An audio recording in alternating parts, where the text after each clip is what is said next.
Bonjour à tous, je suis Marinette. Le plus grand espoir des croyants au Seigneur est d'accueillir son retour et d'être enlevés dans le royaume des cieux. Maintenant que les grandes catastrophes ont commencé, accueillir le Seigneur est une question de la plus haute urgence. Le monde religieux en se basant sur les paroles de la Bible.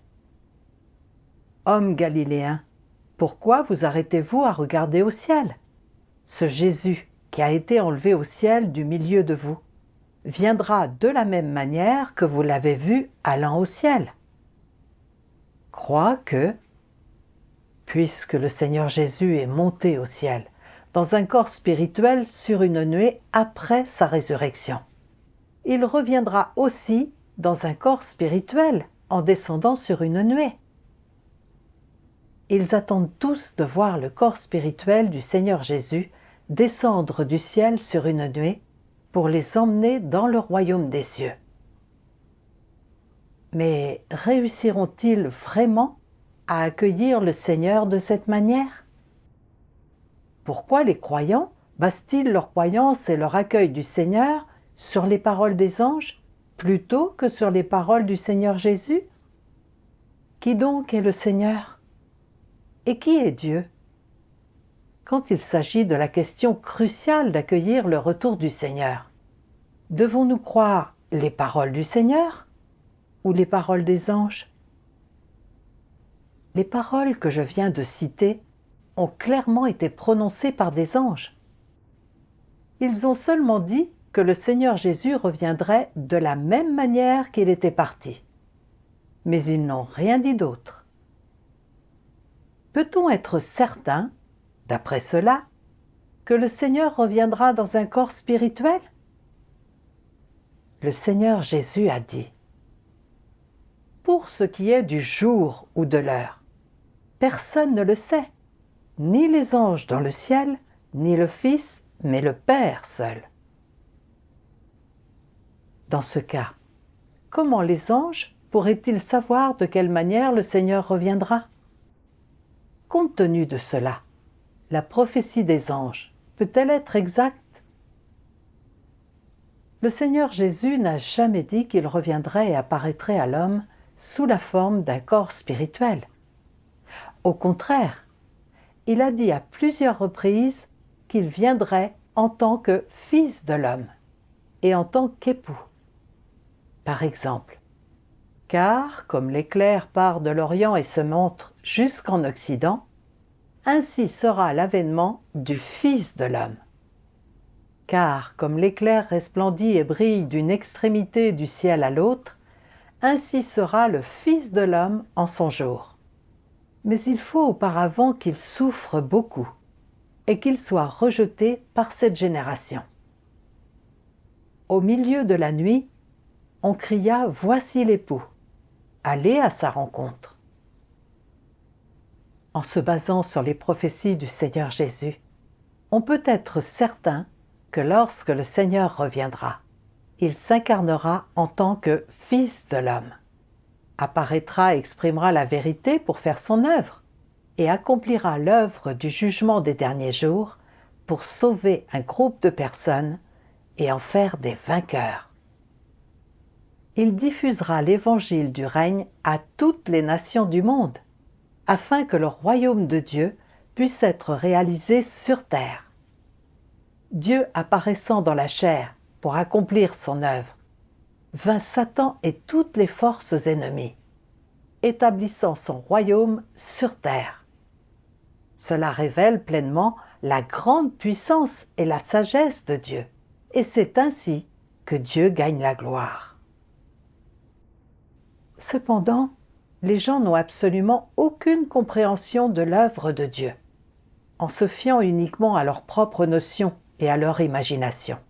Ils délimitent la manière dont le Seigneur Jésus reviendra, pensant qu'il viendra dans un corps spirituel.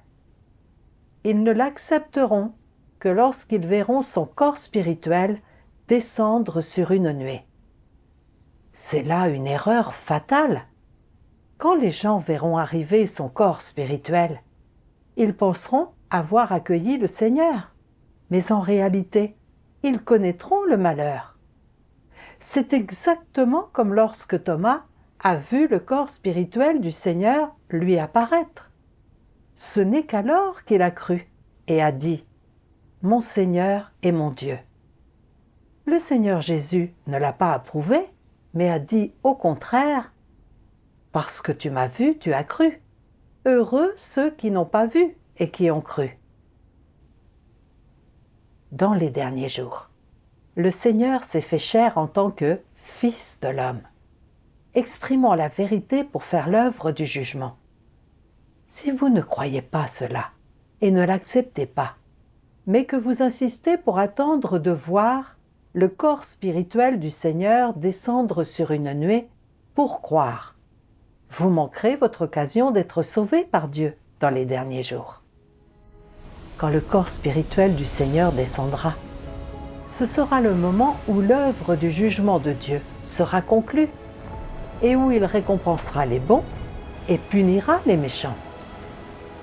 Cela réalisera la prophétie du livre de l'Apocalypse. Voici, il vient avec les nuées, et tout œil le verra, même ceux qui l'ont percé, et toutes les tribus de la terre se lamenteront à cause de lui. À ce moment-là, il sera trop tard. Ce sera le moment où les gens pleureront et grinceront des dents, en se frappant la poitrine de désespoir. Lisons un passage. Beaucoup de gens ne se soucient peut-être pas de ce que je dis, mais je veux tout de même dire à chaque soi-disant saint qui suit Jésus que quand vous verrez Jésus descendre du ciel sur une nuée blanche, de vos propres yeux, ce sera le moment de l'apparition publique du soleil de justice. Peut-être que ce sera un moment de grand enthousiasme pour toi. Toutefois, tu dois savoir que le moment où tu seras témoin de la descente de Jésus du ciel sera aussi le moment où tu descendras en enfer pour être puni. Le moment où la fin du plan de gestion de Dieu aura été proclamée et le moment où Dieu récompensera le bien et punira le mal. Car le jugement de Dieu aura pris fin avant que l'homme ne voie de signe, quand il n'y aura que l'expression de la vérité. Ceux qui acceptent la vérité et ne cherchent pas de signes, et qui ont ainsi été purifiés, auront été amenés devant le trône de Dieu et seront entrés dans l'étreinte du Créateur. Seuls ceux qui persistent à croire que le Jésus qui ne monte pas sur une nuée blanche est un faux Christ seront soumis à la punition éternelle, car ils ne croient qu'au Jésus qui accomplit des signes, mais ne reconnaissent pas le Jésus qui exprime le jugement sévère et délivre la vie et le vrai chemin. Et donc, par la force des choses, Jésus s'occupera d'eux quand il reviendra ouvertement sur une nuée blanche. D'après ce passage, on peut voir que le malheur guette tous ceux qui attendent seulement que le Seigneur descende sur une nuée, au lieu d'accepter l'apparition et l'œuvre du Seigneur dans la chair.